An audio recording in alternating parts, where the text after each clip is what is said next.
ಶ್ರೀ ಗುರುಭ್ಯೋ ನಮಃ. ನನ್ನ ಹೆಸರು ಮಧು ಆರ್ಕೆ ಅಂತೇಳಿ. ನಾನು ಮೊದಲಿಗೆ ನನ್ನ ಗುರುಗಳಾದಂಥ ಶಿವಂ ಗುರೂಜಿಯವರ ಪಾದಾರವಿಂದಗಳಿಗೆ ನಮಸ್ಕರಿಸ್ತಾ, ಇವತ್ತು ನಾವು ಈ ದಿನ ಮುಹೂರ್ತದ ಬಗ್ಗೆ ಮಾತಾಡೋಣ. ಮುಹೂರ್ತ ಅಂತಂದರೆ ಏನು ಅಂತ.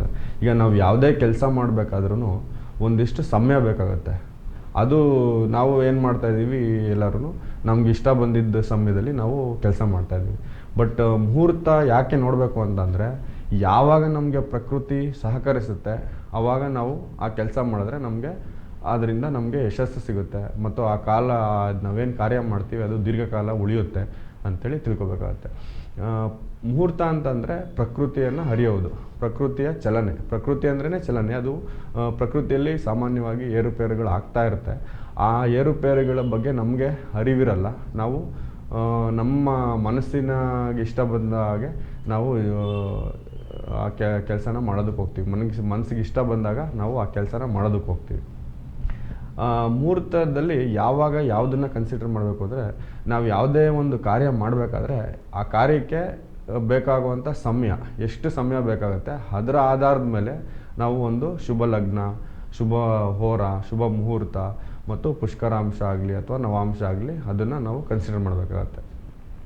ಮತ್ತು ಇನ್ನೊಂದು ಪ್ರಮುಖವಾದ ವಿಚಾರ ಏನು ಅಂತಂದರೆ, ನಮ್ಮ ಪ್ರಕೃತಿ ಇರೋದೇ ಪಂಚಭೂತಗಳಿಂದ. ನಮ್ಮ ದೇಹ ಕೂಡ ಪಂಚಭೂತಗಳಿಂದ ಆಗಿದೆ. ನಾವು ಈ ಯಾವುದೇ ಶುಭ ಕಾರ್ಯ ಮಾಡಬೇಕಾದ್ರೆ ಈ ಪಂಚಭೂತಗಳ ಸಹಕಾರ ನಮಗೆ ಇರಬೇಕಾಗತ್ತೆ. ಹಾಗಾಗಿ ನಾವು ಯಾವ ದಿನ ಶುಭ ಕಾರ್ಯ ಅಥವಾ ಯಾವ ಸಮಯದಲ್ಲಿ ಶುಭ ಕಾರ್ಯ ಮಾಡ್ತಾಯಿದ್ದೀವಿ ಆ ಸಮಯದಲ್ಲಿ ನಿಷ್ಪಂಚಕವಾಗಿರಬೇಕು. ಅಂದರೆ ಪಂಚಭೂತಗಳ ಸಹಕಾರ ನಮಗೆ ಇರಬೇಕು. ಇದೆಯಾ ಇಲ್ವಾ ಅನ್ನೋದನ್ನ ನೋಡಬೇಕಾಗತ್ತೆ.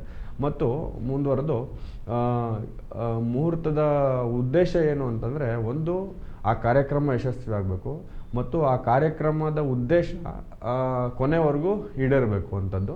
ಮತ್ತು ಇನ್ನೊಂದು ಮೂರನೇದೇನಂತಂದರೆ, ಜಾತಕದಲ್ಲಿರತಕ್ಕಂಥ ದೋಷಗಳ ನಿವಾರಣೆ ಆಗಬೇಕು. ಇದಿಷ್ಟು ಮುಹೂರ್ತದ ಉದ್ದೇಶ. ಯಾವುದೇ ಒಂದು ಶುಭ ಕಾರ್ಯಕ್ಕೆ ನಾವು ಕೆಲವು ಲಗ್ನಗಳನ್ನ ಅಂತಂದರೆ ತ್ಯಾಜ್ಯ ಬಿಡಬೇಕಾಗತ್ತೆ. ಉದಾಹರಣೆಗೆ ಹೇಳ್ಬೇಕಂತಂದರೆ, ಜನ್ಮ ಲಗ್ನಕ್ಕೆ ನಾವು 3ನೇ ಲಗ್ನ, 6ನೇ ಲಗ್ನ, 8ನೇ ಲಗ್ನ ಮತ್ತು 12ನೇ ಲಗ್ನಗಳನ್ನ ಬಿಡಬೇಕಾಗತ್ತೆ.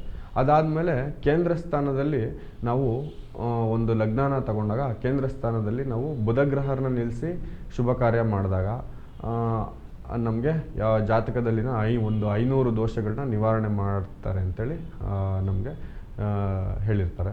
ಅದಾದ ನಂತರ ಶುಕ್ರಗ್ರಹರಿದ್ದರೆ ಒಂದು 5,000 ದೋಷಗಳು ನಿವಾರಣೆ ಆಗುತ್ತೆ. ಅದಾದ ನಂತರ ಗುರುಗ್ರಹರಿದ್ದರೆ 1,00,000 ದೋಷಗಳನ್ನ ನಿವಾರಣೆ ಮಾಡ್ತಾರೆ ಅಂತೇಳಿ. ಹಾಗಾಗಿ ನಾವು ಯಾವುದೇ ಲಗ್ನನ ತಗೋಬೇಕಾದ್ರೆ ನಮ್ಮ ಕೇಂದ್ರ ಸ್ಥಾನದಲ್ಲಿ ಬುಧಗ್ರಹ ಅಥವಾ ಗುರುಗ್ರಹ ಅಥವಾ ಶುಕ್ರಗ್ರಹ ಇದರಲ್ಲಿ ಒಂದಾದರೂ ಬರೋ ರೀತಿ ನಾವು ಒಂದು ಲಗ್ನಗಳನ್ನ ಇಡಬೇಕಾಗತ್ತೆ. ಮತ್ತು ಮುಹೂರ್ತ ಅಂತಂದರೆ ಏನು ಅಂತಂದರೆ, ಭೂಮಿ ಸೂರ್ಯನ ಸುತ್ತ ಚಲನೆ ಮಾಡ್ತಾ ಇರುತ್ತೆ.